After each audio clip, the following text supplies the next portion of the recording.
ప్రార్థన చేసుకుని వాక్య భాగములోనికి వెళదాం.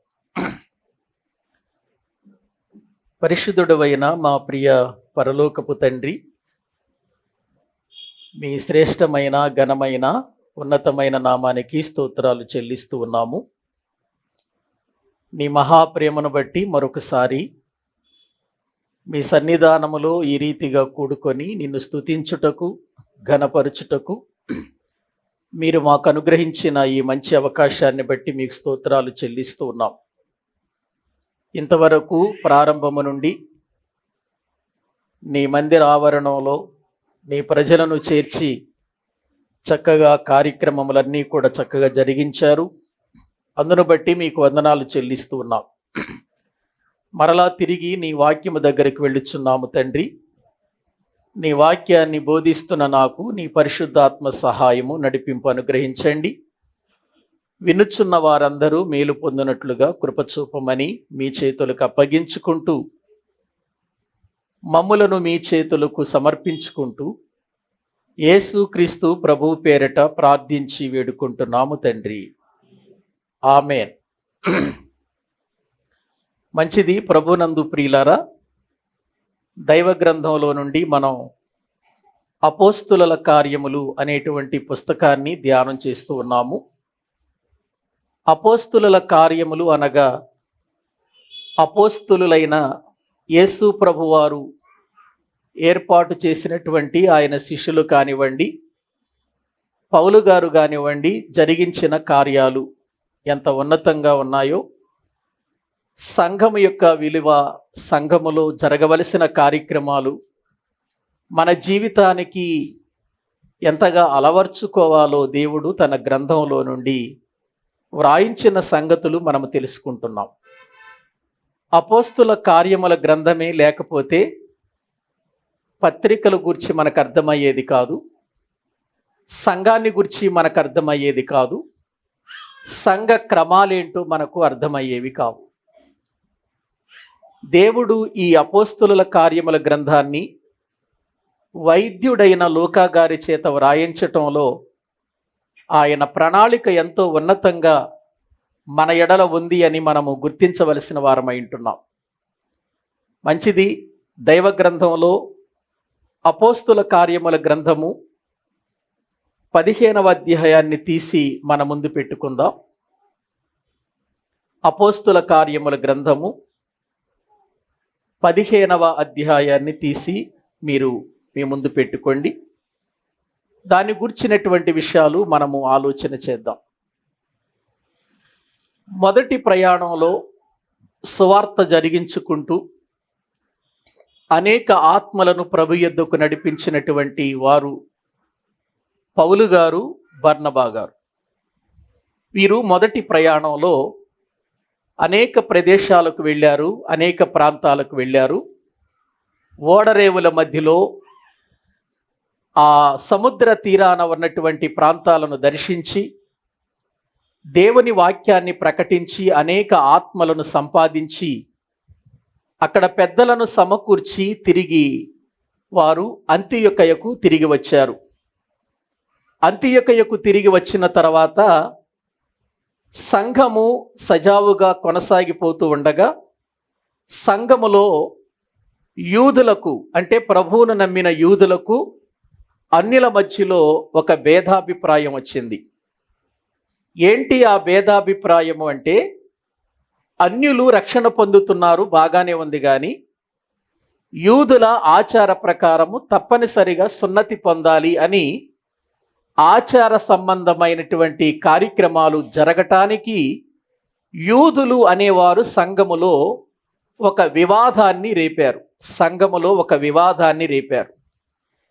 ఈ వివాదం చాలా పెద్దదయ్యింది. బర్నబా గారు, పౌలు గారికి, ఆ యూదులైనటువంటి వారికి చాలా విపరీతమైనటువంటి తర్కం జరిగింది. ఆ తర్కంలో సంఘము ఒక నిర్ణయం తీసుకుంది. మనందరికీ కూడా పునాది, లేకపోతే మనందరికీ కావలసినటువంటి సంగతులు తెలియాలంటే యెరూషలేములో పెద్దలున్నారు, అపోస్తులు ఉన్నారు. సంఘానికి ప్రాముఖ్యమైన వ్యక్తి పేతురు గారు కూడా యెరూషలేములోనే ఉన్నాడు. కాబట్టి మనము అంతియొకయ నుండి బర్నబాను అలాగే పౌలు గారిని వీరిద్దరిని కూడా కొంతమంది సహోదరులిచ్చి అక్కడికి పంపితే వాళ్ళేం చెబుతారో ఆ నిర్ణయం ప్రకారం మనం ముందుకు కొనసాగుదామని పౌలు గారిని బర్నబా గారిని వారితో కొంతమంది సహోదరులను ఇచ్చి అంతియొకయ నుండి యెరూషలేమునకు స్థానిక సంఘానికి పంపించారు. ఆ స్థానిక సంఘానికి పంపించిన తర్వాత అక్కడ కూడా ఈ తర్కం అనేటువంటిది పేతురు గారికి, యాకోబు గారు అలాగే ఇంకా పెద్దలు అక్కడ ఉన్నారు, అపోస్తులు అక్కడ ఉన్నారు, ఆ తర్వాత యూదులు కూడా అక్కడ ఉన్నారు. వీరు తప్పనిసరిగా సున్నతి జరగాల్సిందే అని అంటారు. అయ్యా, యేసు ప్రభువుని అంగీకరించటానికి, రక్షణ పొందటానికి విశ్వాసము ద్వారానే రక్షణ, కానీ సున్నతి వలన కాదు, మనము ఆచారాన్ని మరి పెట్టడం మంచిది కాదు, దేవుడు మనకు ఏర్పాటు చేసినటువంటి విధానంలోనే మనం వెళ్ళాలని ఎంత చెప్పినా కూడా వారు వినటం లేదు. అప్పుడు పేతురు గారు లేచి ఆయన నిలవబడి మాట్లాడుతున్న మాటలు చదువుకుందాం రండి. అపోస్తుల కార్యముల గ్రంథము 15వ అధ్యాయము 6వ వచనము నుండి మనము చదువుకుందాం. అపోస్తుల కార్యముల గ్రంథము 15వ అధ్యాయము 6వ వచనము నుండి చదువుకుందాం. అప్పుడు అపోస్తులును పెద్దలను ఈ సంగతిని గురించి ఆలోచించుటకు కూడి వచ్చిరి.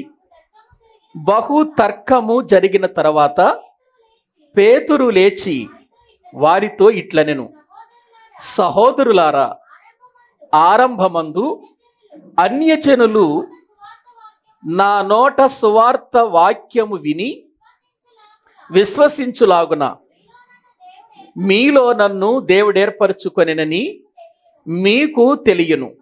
మరియు హృదయములను ఎరిగిన దేవుడు మనకు అనుగ్రహించినట్లుగాని వారికిని పరిశుద్ధాత్మను అనుగ్రహించి వారిని గూర్చి సాక్ష్యమిచ్చెను. చాలండి ప్రియులారా, ఇప్పుడు సభ జరుగుతుంది ఎక్కడంటే యెరూషలేములో. చాలామంది కూర్చుని ఉన్నారు అక్కడ. పెద్దలున్నారు, అపోస్తులు ఉన్నారు, అలాగే బర్నబా గారు ఉన్నారు, పౌలు గారు కూడా ఉన్నారు, వారితో కూడా వెళ్ళిన సహోదరులు కూడా ఉన్నారు. వీరితో తర్కం చేసినటువంటి యేసుక్రీస్తును నమ్మినటువంటి యూదులు కూడా ఉన్నారు అక్కడ. వీళ్ళు యేసు ప్రభుని విశ్వసించారు, యేసు ప్రభుని నమ్మారు కానీ వీళ్ళు ఆచారాలు మాత్రం ఏం కానివ్వట్లేదు ప్రియులరా, తీసివేయకుండా ఆచారాలలోనే వెళ్ళిపోవాలి అనేటువంటి ఆచార సంబంధమైన విధానాన్ని తీసుకొచ్చారు. తర్కం జరిగింది. అప్పుడు సంఘానికి ప్రాముఖ్యమైనటువంటి వ్యక్తి పేతురు గారు గనుక ఇప్పుడు పేతురు గారు లేచి వారికి తెలియచేస్తుంది ఏంటంటే, సహోదరులారా, ఒక విషయాన్ని చెబుతాను వినండి. అదేంటంటే, ఆరంభమందు అన్యజనులు రక్షణ పొందటానికి మార్గాలు తెరిచాడు కదా, అందుకు దేవుడు నన్నే కదా ఏర్పాటు చేసుకుంది. ఈ విషయం మీ అందరికీ తెలుసు, అంతే కదండి. మొట్టమొదటిగా అన్యజనులకు దేవుని వాక్యాన్ని ప్రకటించి ప్రభు యొద్దకు నడిపించిన వ్యక్తి ఎవరు చెప్పండి? పేతురు గారు. ఎక్కడ జరిగింది ఇది? కొర్నేలి గారి యొక్క గృహములో జరిగినట్లుగా మనందరికీ తెలుసు. 10వ అధ్యాయములు ధ్యానం చేశాం. ఆ సంఘటన ఇక్కడ చెబుతూ పేతురు గారు ఒక అద్భుతమైన మాట వాడాడండి.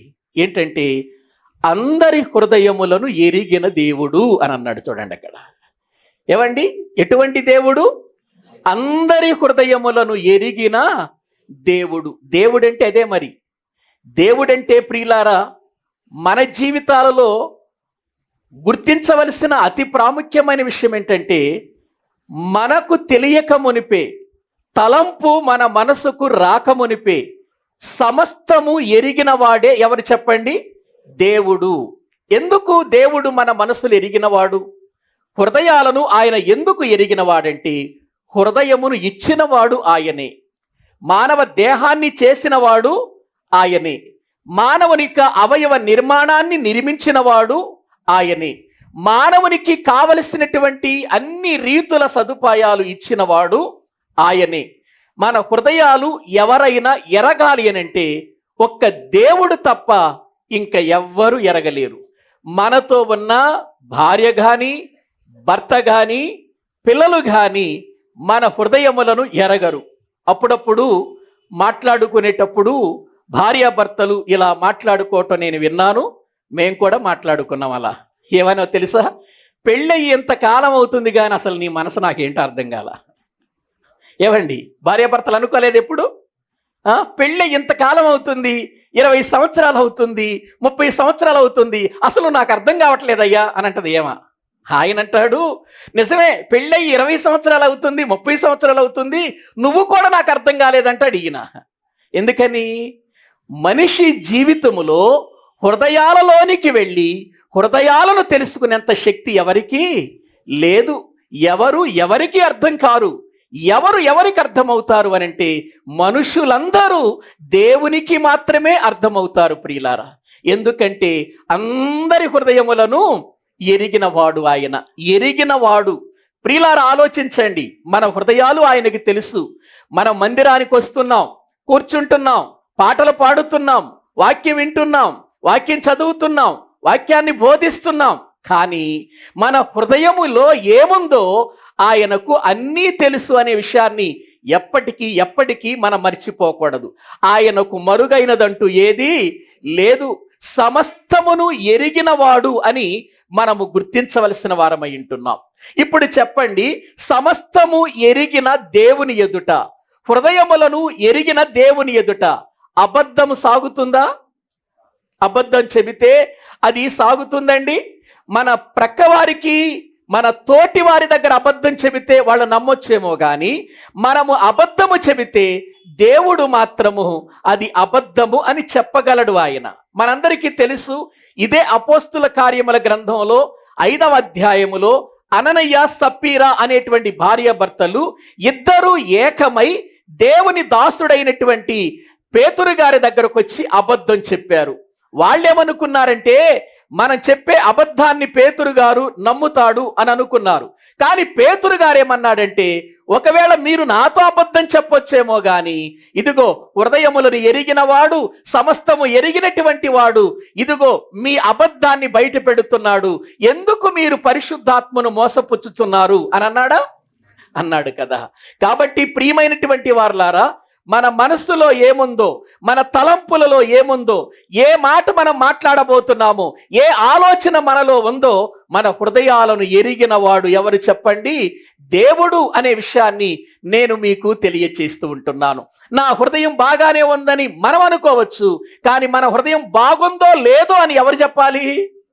ఎవరు చెప్పాలండి? దేవుడు చెప్పాలి. దేవుడు చెప్పాలి. వాక్యంలో మనము చూస్తుంటున్నామండి. దైవ గ్రంథంలో గారడి సీమోను అనే ఒక వ్యక్తి ఉంటాడు. గారడి సీమోను తన జీవితంలో దేవునిని మోసం చేయాలనుకున్నాడు. డబ్బుతో దేవుని ఆత్మను కొనాలి అని అనుకున్నాడు.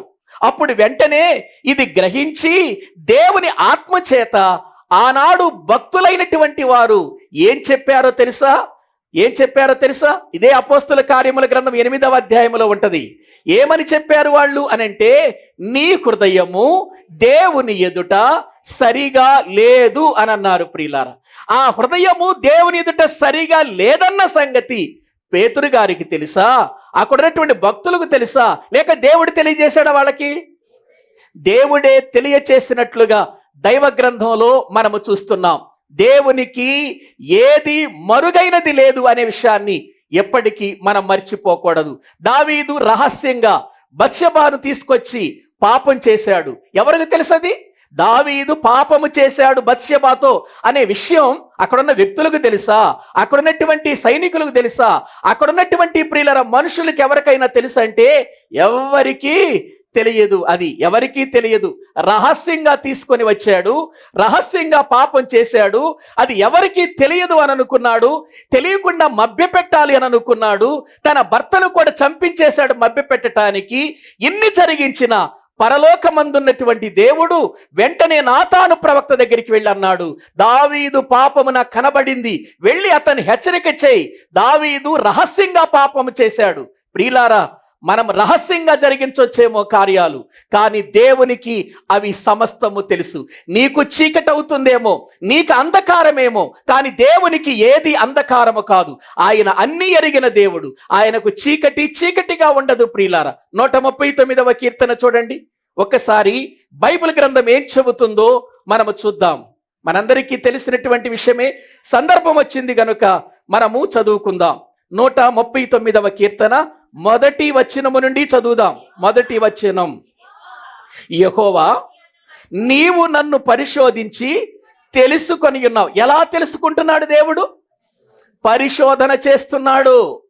ప్రతి హృదయాన్ని పరిశోధన చేస్తున్నాడు ఆయన. పైకి మనం ఏం మాట్లాడినా మన లోపలది వాస్తవంగా వస్తుందా, అవాస్తవంగా వస్తుందా అనేది పరిశోధన చేస్తున్నాడు. ప్రియులారా, టెస్ట్ చేస్తున్నాడు ఆయన, పరీక్ష చేస్తున్నాడు. ఈ విషయాన్ని మనము జ్ఞాపకం చేసుకోవాలి.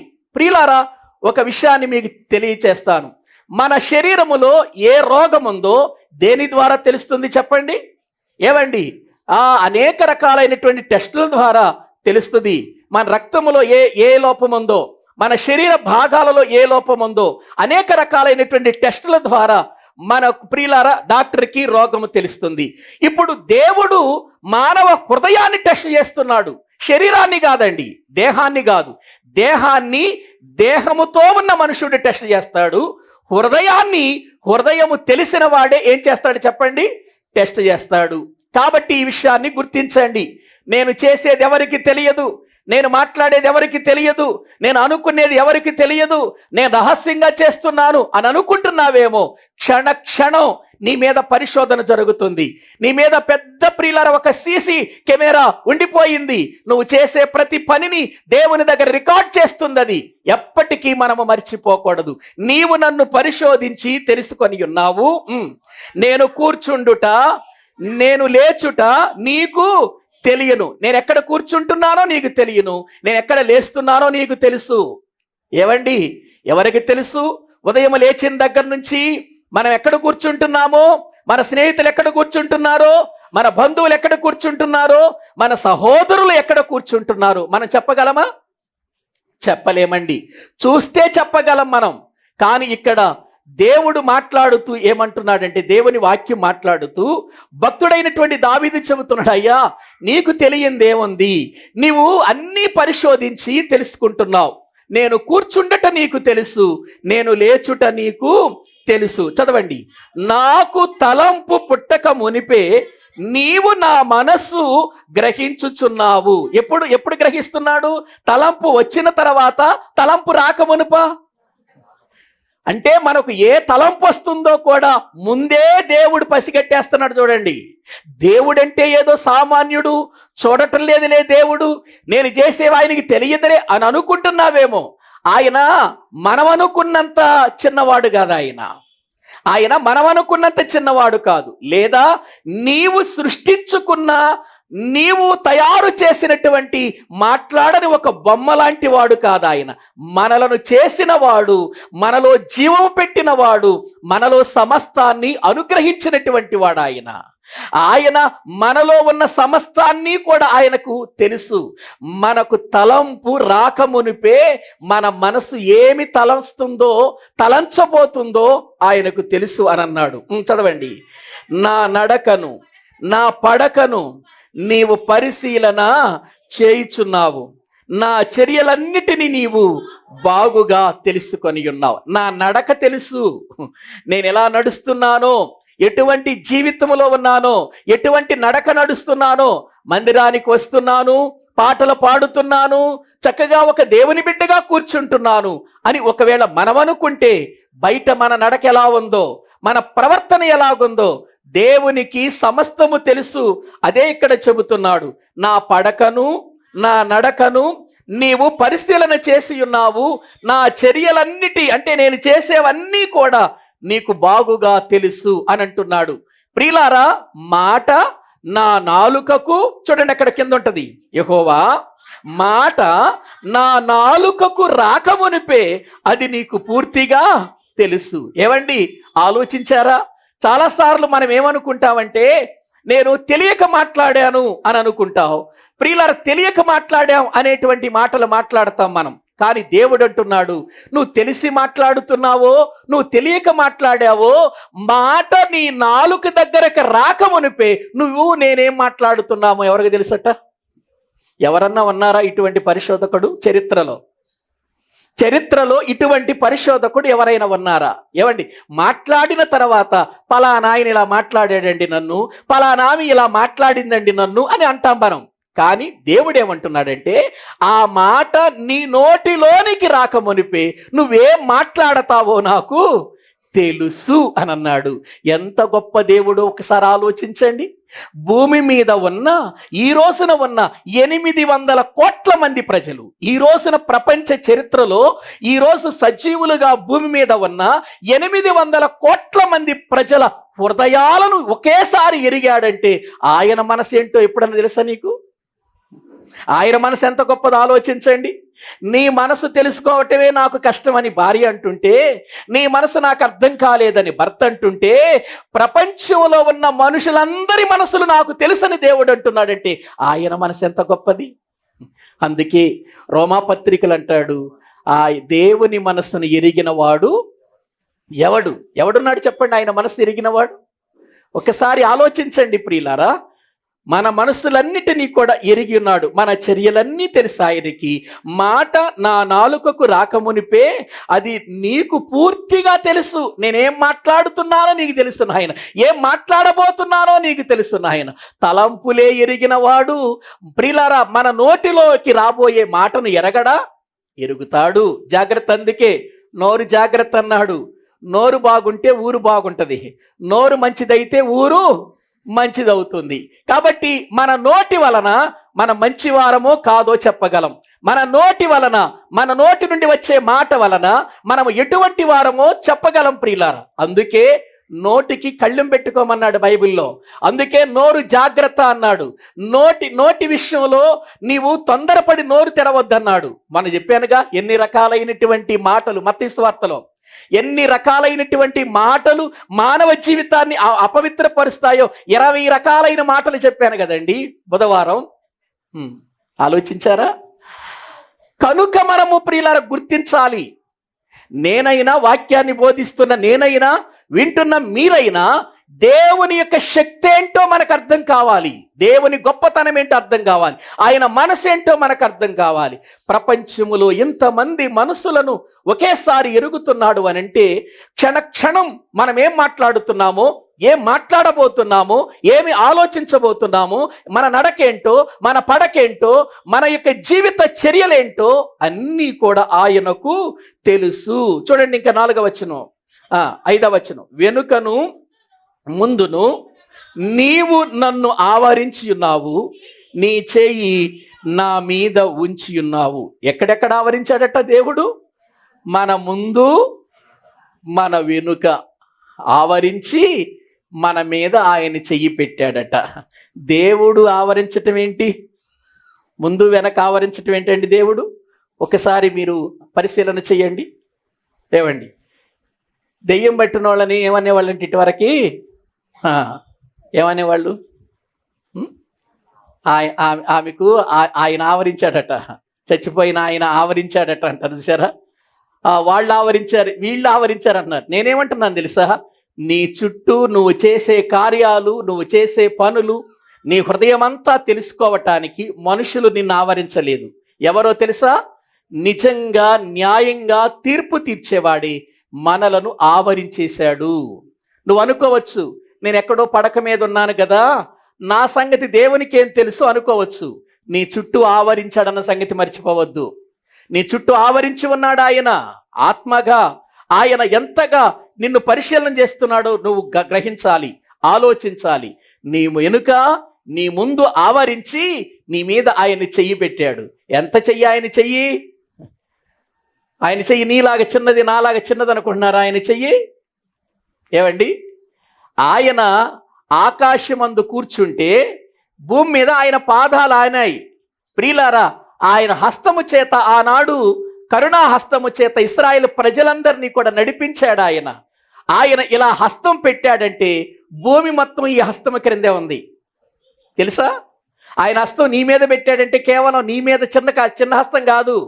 ఆయన ఇలా హస్తం పెట్టాడు అనంటే ఈ హస్తము క్రిందే భూగోళం ఉంది ప్రియులారా, భూగోళం ఉంది.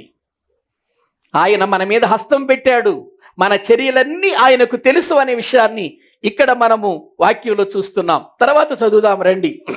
ఇటు తెలివి నాకు మించినది, అది అగోచరము, అది నాకు.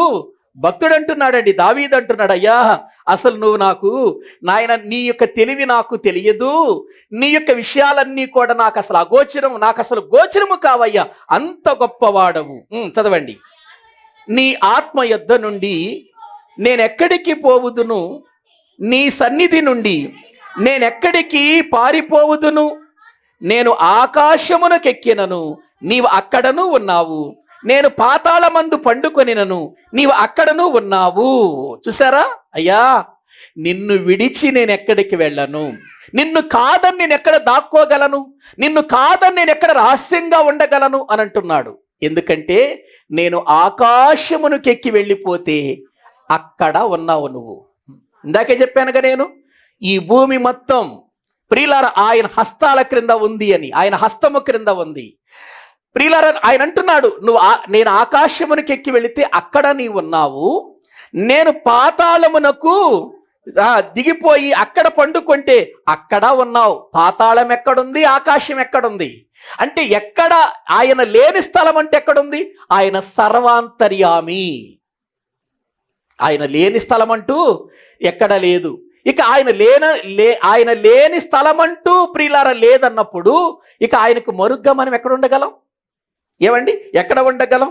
అందుకే అంటాడు, ఒకవేళ ప్రభువా ఆకాశం కాదనుకొని, పాతాళం కాదనుకొని సముద్ర బూది గంతముల క్రిందకు వెళ్ళినా అక్కడ నీ చెయ్యి నన్ను ఏం చేస్తుంది? నడిపిస్తుందయ్యా, నడిపిస్తుంది అని అన్నాడు. చూసారా, ఒక మనిషిని దేవుడు ఎలా పరిశీలన చేస్తున్నాడో. దేవుడంటే ఏమనుకుంటున్నారండి? భయంతో బ్రతకాలి. దేవుని శక్తిని మనం అర్థం చేసుకోవాలి.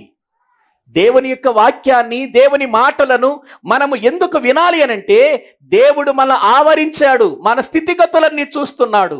వీటిని బట్టే దేవుడు తీర్పు తీరుస్తాడు, వీటిని బట్టే దేవుడు మన జీవితాలకు న్యాయం చేస్తాడు, వీటిని బట్టే మన చావు నిర్ణయిస్తాడు, వీటిని బట్టే మన బ్రతుకుంటుందనే విషయాన్ని ఎప్పుడు మర్చిపోవద్దు. రాత్రి చెప్పాను కదా, చాలా మంది జీవితాలలో ప్రియులార వారు యవన కాలంలో చనిపోయినప్పుడు, లేకపోతే వారి జీవితాలలో ప్రియులార తొందరగా మరణించినప్పుడు దేవుడు నాకు అన్యాయం చేశాడు అని ప్రజలు అంటారు. ఎందుకు? దేవుడు ఎందుకు అన్యాయం చేశాడు? నువ్వు అన్యాయం చేశావు దేవునికి. నిన్ను పుట్టించినందుకు, నిన్ను ప్రేమించినందుకు, ఆయుష్నిచ్చినందుకు, ఆరోగ్యం ఇచ్చినందుకు, నీకు కావలసిన సమస్తాన్ని దేవుడు నీకు ఇచ్చినప్పుడు నీవు ఆయన ఇచ్చినవన్నీ అనుభవిస్తూ ఆయన లేకుండా బ్రతుకుతున్నావు చూడు, ఆయన కాకుండా బ్రతుకుతున్నావు చూడు, ఆయన మాట వినకుండా బ్రతుకుతున్నావు చూడు. నువ్వు అన్యాయం చేసావు ఆయనకి. నీవు అన్యాయం చేసి చచ్చిపోయి దేవుడు అన్యాయం చేసావంటావేంటి? ఏనాడు దేవుని మందిరానికి రావు, ఏనాడు ప్రార్థనలోని కూర్చోవు, ఏనాడు దేవుని మాట వినవు, ఏనాడు దేవుని శక్తి ఏంటో తెలుసుకోవు, ఏనాడు నీ జీవితానికి దేవుడే ఆధారం అన్న విషయం తెలుసుకోవు. నీ ఇష్టం వచ్చినట్లు బ్రతుకుతావు, నీ ఇష్టం వచ్చినట్లు త్రాగుతావు, నీ ఇష్టం వచ్చినట్లు చిందులేస్తావు. దేవుడు ఉన్నాడా అని మళ్ళీ ప్రశ్నిస్తావు నీవు. ఏవండి, ఇటువంటి నీకు దేవుడు అన్యాయం చేశాడా? నువ్వు అన్యాయం చేశావా దేవునికి? దేవుడు అన్యాయము చేయుట అసంభవం అని బైబిల్ చెబుతుంది. దేవుడు ఎప్పటికీ అన్యాయం చేయడు. ఏదైనా ఒకటి సంఘటన జరిగిందంటే నిజంగా అది దేవుడు నీకు తీర్పు తీర్చాడు అనే విషయాన్ని నువ్వు మర్చిపోవద్దు. దేవునితో పెట్టుకుంటాడేంటి? నీ జ్ఞానం ఎంత, ఆయన జ్ఞానం ఎంత? నీ మనసు ఏంటి, ఆయన మనసు ఏంటి? నీ ఆలోచనలు ఏంటి, ఆయన ఆలోచనలు ఏంటి? అసలు దేవుని దగ్గర నువ్వు నిలబడగలవా? నువ్వు ఒక దుమ్ము ధూళి లాంటి వ్యక్తివి. ఉఫ్ఫు అంటే ఎగిరిపోయేటువంటి వ్యక్తులం మనం. అటువంటి నీవు అంత గొప్ప దేవుణ్ణి ప్రశ్నిస్తావా? ఎందుకు ప్రశ్నిస్తాడు మనిషి అనంటే, ప్రభువుని నమ్మటం ఇష్టం లేక, ఏదో ఒక సాకుకు ప్రియులారా గురైపోయి చేస్తా ఉంటాడు. ఇక్కడ మాట్లాడుతున్నాడు, అయ్యా నీ తెలివి నాకు అందదయ్యా, నాయనా నీ కార్యాలు నాకు అగోచరములు తండ్రి. మాట్లాడుతున్నాడండి ఈయన ఏమైనా సామాన్యమైనటువంటి వ్యక్తి కాదు. అందుకే సముద్ర దిగంతములకు వెళ్ళినా అక్కడ నీ చెయ్యి నన్ను పట్టుకుంటుంది అని అన్నాడు. ఇప్పుడు చదవండి, ఆ కింద ఉంటుంది అంధకార 11వ వచనం. అంధకారము నన్ను మరుగు చేయును, నాకు కలుగు వెలుగు రాత్రి వలె ఉండును అని నేను అనుకుంటాను. అయ్యా, నేనేమనుకుంటానంటే అంధకారం నన్ను ఏం చేస్తుంది, మరుగు చేస్తుంది అని అనుకుంటాను. నాకు కలుగు వెలుగు రాత్రి వలె ఉండును అని నేను అనుకుంటాను. నా విధానం అది. నాకు ఒక మరుగు స్థలం ఉంది అని నేను అనుకుంటాను. నాకు ఒక అంధకారం ఉంది అని అనుకుంటాను.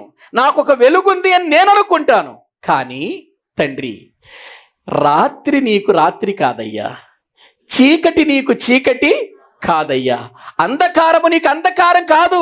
చూడండి అక్కడ ఏమంటున్నాడు 12వ వచనంలో, చీకటి అయినను నీకు చీకటి కాకపోవును, రాత్రి పగటి వలె నీకు వెలుగుగా ఉండును, చీకటియు వెలుగును నీకెలా ఉన్నాయి, ఏకరీతిగా ఉన్నాయి. ఎలా ఉన్నాయట దేవునికి? చీకటి రాత్రి ఒకటి. రాత్రి పగలు మనకు. రాత్రి అయితే నిద్రపోవాలి, రాత్రి అయితే పడుకోవాలి, రాత్రి అయితే చీకటి కార్యాలు చేయాలి, చీకటిలో ఉండాలి అని మనం అనుకుంటాం. కానీ దేవుడు అంటున్నాడు, నీకు రాత్రి పగలుందేమో, నాకు పగలెంతో చీకటి కూడా అంతే. అంటే పగటి వేళ నాకు ఎలా కనబడుతుందో మీకు రాత్రి వేళ కూడా నాకు అలాగే కనబడుతుంది. మీకు రాత్రి చీకటి, మీ కన్నులకు రాత్రి చీకటి, కానీ నాకు రాత్రి చీకటి కాదు. నాకు రాత్రి ఒకటే, పగలు కూడా ఒకటే. ఎన్ని గొప్ప సంగతులు చెప్పాడండి. హృదయములను ఎరిగిన దేవుడు. అంటే పేతురు గారు అక్కడున్న మనుషులతో మాట్లాడటంలో ఆయన మాట్లాడుతున్న ఉద్దేశం ఏంటంటే, ఆయన హృదయములను ఎరిగిన. ఎందుకు చెబుతున్నాడు వాళ్ళకి ఆ విషయం? ఎందుకు చెబుతున్నాడు? హృదయములను ఎరిగిన వాడు సమస్య కదా అక్కడ వచ్చింది. అక్కడేంటి, వీళ్ళేమో సున్నతి పొందాలంటున్నారు, వాళ్ళేమో సున్నతి అవసరం లేదా, విశ్వాసము ద్వారా మనకు రక్షణ అని అంటున్నారు వాళ్ళు.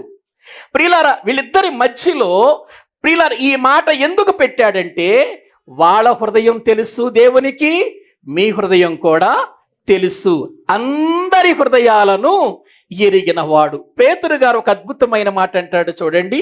యోహాను సువార్త దైవ గ్రంథంలో మనము చూస్తే 21వ అధ్యాయము వాక్యములో 17వ వచనాన్ని మనము చదువుకుందాం. 3వసారి ఆయన, యోహాను కుమారుడివైన సీమోను, నన్ను ప్రేమించుచున్నావా అని అతనిని అడిగెను. నన్ను ప్రేమించుచున్నావా అని 3వసారి తన్ను అడిగినందుకు పేతురు వ్యసనపడి, ప్రభువా, నీవు సమస్తమును ఎరిగిన వాడవు. ఏమండి, యేసు ప్రభు వారితో చెబుతున్న మాటలవి. నీవు సమస్తమును ఎరిగిన వాడవు అని అంటాడు. కొరింథీయులకు రాసిన పత్రికలు కూడా రండి ఒకసారి. కొరింథీయులకు రాసిన మొదటి పత్రిక 4వ అధ్యాయము 5వ వచనం చదవండి. 5వ వచనం. కాబట్టి సమయము రాకమునుపు, అనగా ప్రభు వచ్చు వరకు దేనిని గూర్చియు తీర్పు తీర్చకుడి, ఆయన అంధకారమందలి రహస్యములను వెలుగులోనికి తెచ్చి హృదయములలోని ఆలోచనలను బయలుపరుచునప్పుడు ప్రతి వానికిని తగిన మెప్పు దేవుని వలన కలుగును. చూసారా, దేవుని శక్తి ఏంటో, దేవుని బలం ఏంటో, దేవుని ఔన్నత్యం ఏంటో మనము గుర్తించాలండి. ఆయన అంధకారమందలి రహస్యములను ఎక్కడ తీసుకొస్తాడట? అంధకారంలో రహస్యాలేంటో ఎన్నో ఉంటాయి. ఒక మనిషి జీవితంలో చీకటి పడిందంటే, ఒక మనిషి చీకటిలోనికి వెళ్ళాడంటే, ఒక మనిషి అంధకారంలోనికి వెళ్ళాడంటే ఎన్ని ఆలోచనలు పుడతాయో. ఏవండి, అంధకారమందలి ఆలోచనలన్నిటినీ, రహస్యములన్నిటినీ బయటికి తీసుకొచ్చే రోజు ఒకటి ఉంది. అనుకుంటున్నావేమో, దేవుడంటే ఏముందలే, వెళ్ళి 4 మాటలు మాట్లాడి ప్రార్థన చేసుకుని వచ్చేద్దాంలే, ఆయనే మనల్ని కాపాడుకుంటాడులే, ఆయనే మనల్ని చూసుకుంటాడు అనుకుంటున్నావేమో. నువ్వు వేసే ప్రతి అడుగు, నీ ఆలోచన, నీ మాట, నీ నడక, నీ పడక, నీ చర్య, నీవు అంధకారములో ఉన్నావా, వెలుగులో ఉన్నావా, అంధకారంలో ఏం చేస్తున్నావు, వెలుగులో ఏం చేస్తున్నావు అన్నీ బయటికి తీసుకొచ్చే రోజు ఒకటి రాబోతుంది. నేను ఎన్ని చేసినా దేవుడు ఏం చేయట్లేదులే, బాగానే ఉన్నాను అనుకుంటున్నావేమో. దేవుడు తలుచుకుంటే ఎంత అండి మనం? దేవుడు తలుచుకుంటే ఎంత మనం? ఆయన చేతిలో మనం ఎంత? ఒక్క క్షణంలో లేపేయగలడు మనల్ని. ఎందుకు లేపటం లేదు? నీ మీద ప్రేమ ఆయనకి, నీ మీద ఆయన దీర్ఘశాంతం చూపిస్తున్నాడు నువ్వు మార్పు చెందాలని. అంతే తప్ప ఆయన ఈ లోకాన్ని నాశనం చేయటం పెద్ద పనేం కాదు. ఆయన ఈ లోకాన్ని నాశనం చేస్తే ఇంకా ఆయన ఇంత పని జరిగించి ఇంతమందిని భూమి మీద పుట్టించి వాళ్ళకి ఆయుష్నిచ్చింది వ్యర్థమైపోతుంది కదా. ఈ ఆయుష్ కాలంలోనైనా మనిషి నన్ను తెలుసుకుంటాడు అని దేవుడు వేచి చూస్తున్నాడు తప్ప అసలు ఆయన చేతులు నువ్వెంత, నేనెంత, మన ప్రాణం ఎంత ఆయన దృష్టిలో. రాత్రి చెప్పుకున్నాం కదా, ఈ బోడి ప్రాణం ఆయనకేం అవసరం లేదని. ప్రభువుని నమ్మనప్పుడు, ప్రభుని ఎరగనప్పుడు, ప్రభు మాటలు విననప్పుడు, ప్రభు యొక్క సంగతులను గురించి తెలుసుకోనప్పుడు, లోకంలో బ్రతుకుతూ, పాపములో బ్రతుకుతూ, ఒక త్రాగుబోతుగా, ఒక తిట్టుబోతుగా, ఒక వ్యభిచారిగా, ఒక దొంగగా, ఒక నేరస్తునిగా నువ్వు బ్రతుకుతున్నావే, నీ బ్రతుకుతో ఉన్న ప్రాణం ఆయనకు అవసరం లేదు. ఎందుకు ఆయనకి? ఎందుకు నీ ప్రాణం? ఆయన కొరకు బ్రతికే వాళ్ళ ప్రాణం కావాలి ఆయనకి. నీ ప్రాణం ఆయనకు అవసరం లేదు. పాపములో ఉన్నవాడి ప్రాణం ఆయనకి ఎందుకు? వాళ్ళు ఏమైనా పరలోకానికి వెళతారా? వాళ్ళు ఏమైనా నిత్య జీవానికి వెళతారా? వెళ్ళరు కదా. నరకానికి వెళ్ళే వాళ్ళ ప్రాణం ఆయనకి ఎందుకు? అందుకే అన్నాను రాత్రి, ప్రియులారా, మన బోడి ప్రాణం అని ఎందుకు అన్నానంటే, ఆయన కొరకు బ్రతకకుండా, ఆయన చిత్తాన్ని నెరవేర్చకుండా, ఆయన ప్రేమను అర్థం చేసుకోకుండా, ఆయన చేసిన కార్యాన్ని అర్థం చేసుకోకుండా, ఆయన యేసుక్రీస్తు ద్వారా మన కొరకు ఏర్పాటు చేసిన రక్షణ అర్థం చేసుకోకుండా, నీ ఇష్టం వచ్చినట్లు నువ్వు బ్రతుకుతుంటే నీ బోడి ప్రాణం ఆయనకు అవసరం లేదు. ఎందుకు ఆయనకు అవసరమా? నీ చావు ఆయనకు అవసరం లేదు. ఎందుకంటే ఎటు నీ ఆత్మ ఎక్కడికి వెళ్ళిపోద్ది? పాతాళానికి వెళ్ళిపోద్ది. పాతాళానికి వెళ్ళే ప్రాణం ఎందుకు ఆయనకి? పాతాళానికి వెళ్ళే ఆత్మ ఎందుకు ఆయనకి? ఆయన దగ్గరకు వచ్చే ఆత్మ కావాలి ఆయనకి. జాగ్రత్త అండి. దేవుడంటే ఏమనుకుంటున్నారు? దేవుడంటే మతం కాదు, దేవుడంటే ఏదో ప్రియుల కులం కాదు, దేవుడంటే ఏదో ఒక ప్రాంతీయం కాదు, ప్రాంతీయ భేదాలు కాదు. దేవుడంటే అందరికీ ప్రియులారా అవసరమైన వాడు, అందరినీ చేసిన వాడు, అందరికీ కావలసిన వాడు. అందరూ ఆయన పాదాల దగ్గరకు రావాలి. ఆయన నీ దగ్గరికి ఎందుకు వస్తాడు? కొంతమంది అంటారు నేను పిలవగానే వచ్చేస్తాడండి దేవుడు. ఆహా, మరి నీ పియ్యే కదా ఆయన. నేను పిలిస్తే వచ్చేస్తాడండి దేవుడు. నువ్వు పిలిస్తే ఆయన రావాలా? నువ్వు ఆయన పిలిస్తే నువ్వు రావాలా? ఎంత తేలిగ్గా వాడేస్తున్నారు పదాలు. ప్రియులారా గ్రహించండి, ఆయన హృదయములను ఎరిగిన దేవుడు అని ఇక్కడ పేతురు గారు మాట్లాడటంలో వాళ్ళ హృదయాలు ఇప్పుడు అర్థం కావాలి. వాళ్ళ తలంపులు వాళ్ళకి అర్థం కావాలి. వాళ్ళు ఎందుకు ఈ గొడవ పెట్టుకున్నారో, ఎందుకు ఈ తర్కం జరుగుతుందో వాళ్ళకి అర్థము కావాలి. వాళ్ళకి అర్థం కావాలి, వీళ్ళకి అర్థం కావాలి. అందుకే అక్కడ తర్కం ఏర్పడింది.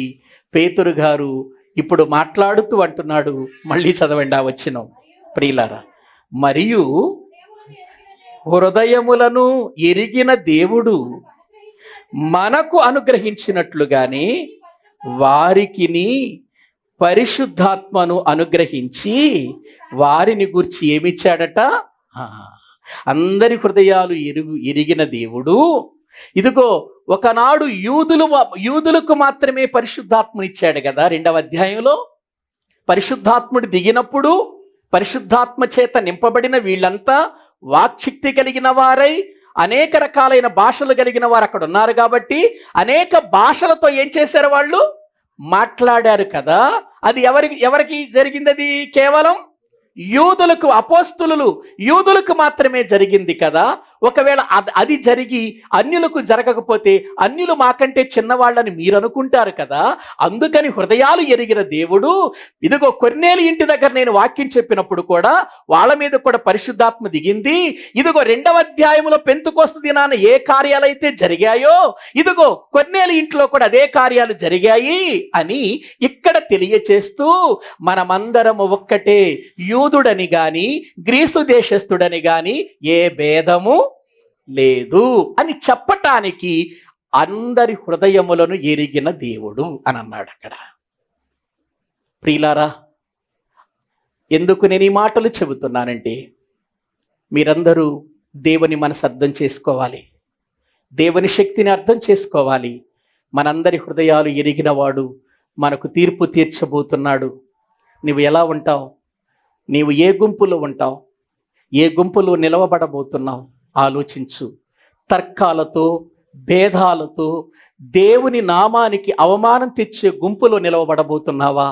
వాక్యాన్ని వాక్యంగా అంగీకరించి వాక్యానుసారముగా జీవించి గుంపుతో నీవు నిలబడగలుగుతున్నావా? ఆలోచించి మంచి నిర్ణయం తీసుకుందాం. తలల వంచండి, ప్రార్థన చేసుకుందాం. తలల వంచండి, ప్రార్థన చేసుకుందాం. ప్రియమైన దేవుని పిల్లలారా, ఇప్పటి వరకు దేవుని శక్తి ఏంటో నీకు అర్థం కాలేదు. దేవుడంటే ఏంటో నీ ఇష్టం వచ్చినట్లుగా అనుకున్నావు, ప్రశ్నించుకున్నావు, ప్రశ్నించావు ఇతరులని. కానీ దేవుణ్ణి ప్రశ్నించేంత గొప్పవారం కాదు మనం. ఆయన అందరి హృదయాలు ఎరిగినవాడు. ఆయనకి అన్నీ తెలుసు. పరిశోధిస్తున్నాడు ఆయన. మన నడక తెలుసు, మనము కూర్చుండట తెలుసు, మనము లేచుట తెలుసు. ప్రియులారా, మాట మన నాలుకకు రాకమునిపే అన్నీ తెలుసు ఆయనకి. మన చర్యలన్నీ తెలుసు ఆయనకి. ప్రియులారా, ఆయన్ను కాదని ఎక్కడికి వెళతాం? ఆయనకు మరుగుగా ఏం చేయగలుగుతాం చెప్పండి? ఆయనకు అంధకారము కాదు. రాత్రి ఆయనకి రాత్రి కాదు. పగలు రాత్రి ఒకటే ఆయనకు. ఇది నాన్న, అటువంటి దేవునినా మనం మోసం చేసేది? ఎలా చేయగలుగుతాం చెప్పండి మోసం అటువంటి దేవుడిని? నేను ఇదిగో పాస్టర్ గారిని మోసం చేశానంటే దానికి అర్థం ఉంది. నేను విశ్వాసులను మోసం చేశానంటే అర్థం ఉంది. నేను పెద్దల్ని మోసం చేశానంటే అర్థం ఉంది. దేవుణ్ణి ఎవరు మోసం చేస్తారండి? ఎవరు మోసం చేస్తారు? అందుకే మన హృదయాలలో ఏముందో దేవునికి తెలుసు. ప్రభు బల ఎద్దుకు రాబోతున్నాం. ఆయన రక్త మాంసాల్లో పాలు పంపులు పొందబోతున్నాం. ఒకవేళ నీలో దేవునికి ఆయాసకరమైంది ఏమైనా ఉందేమో, నాలో ఏమైనా ఉన్నదేమో తీసేసుకుందాం, పరిశుద్ధపరుచుకుందాం. ప్రభు బల్లంటే ఏదో రొట్టె ద్రాక్షరసం తీసుకుని వెళ్ళిపోవటం అనుకుంటున్నావేమో. చాలా పవిత్రతగా తీసుకోవాలి, పరిశుద్ధంగా తీసుకోవాలి, దేవునికి ఇష్టలుగా ఉండి తీసుకోవాలి, దేవుని పనిలో ఉండి తీసుకోవాలి, దైవ ఉద్దేశాలు కలిగి తీసుకోవాలి. అలా కాకుండా తీసుకుని వెళ్ళిపోవటం కాదు.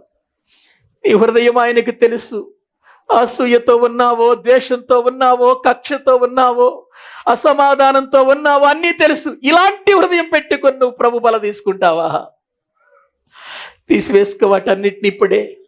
ప్రభు శరీరము, ప్రభు రక్తం మన మధ్యకు వస్తుంది. జాగ్రత్త పడదాం, ప్రార్థన చేసుకుందాం. పరిశుద్ధుడైన తండ్రి, ప్రేమ కలిగిన ప్రభు, మీకు వందనాలు చెల్లిస్తున్నాం. మరొకసారి మీ వాక్యము ద్వారా మాతో మాట్లాడారు తండ్రి. నీ లేఖనాలలో అయ్యా, అందరి హృదయాలు ఎరిగిన వాడవని పేతురు గారు మాట్లాడిన మాటలో కొన్ని సంగతులు మాత్రమే మేము తెలుసుకున్నాము నాయన. ఈరోజు మాకు అర్థమవుతుంది, మా హృదయాలన్నీ పరిశీలనగా తెలుసుకుంటున్నవాడు నువ్వు ఒక్కడివే నాయన. కాబట్టి నాయన, మేము నీకు ఇష్టమైన జీవితాన్ని జీవిస్తూ నీకు ఆయాసకరమైనది మాలో నుండి తొలగించుకొని పరిశుద్ధత కలిగి నీకు ప్రభువా మేము ఇష్టలుగా బ్రతుకున్నట్లు ఆత్మీయ జీవితాలలో ఎక్కడ మేము పొరపాటు చెందకుండా నీలో సాగిపోవటకు సహాయము చేయండి. ప్రభు శరీరము, ప్రభు రక్తం మా మధ్యకు వస్తుండగా నాయన యోగ్యకరమైన జీవితముతో దాన్ని తీసుకొని నేను మహిమపరిచే వారిగా చేయమని మీ చేతులకు అప్పగించుకుంటూ యేసుక్రీస్తు ప్రభు పేరిట స్తుతించి ప్రార్థించి వేడుకుంటున్నాము తండ్రి. ఆమేన్. మన తండ్రి అయిన దేవుని ప్రేమ, ఆయన కుమారుడైన యేసుక్రీస్తు వారి యొక్క కృప, పరిశుద్ధాత్మ నిత్య సహాయము సన్నిధి కూడిన మనకును సకల పరిశుద్ధులకు సదాకాలము తోడయుండి నడిపించునుగాక. ఆమేన్. అందరికీ వందనాలండి. మరి బయట యవనస్తులు ఉన్నారు, ఏదైనా ఇవ్వాలనుకుంటే మీరు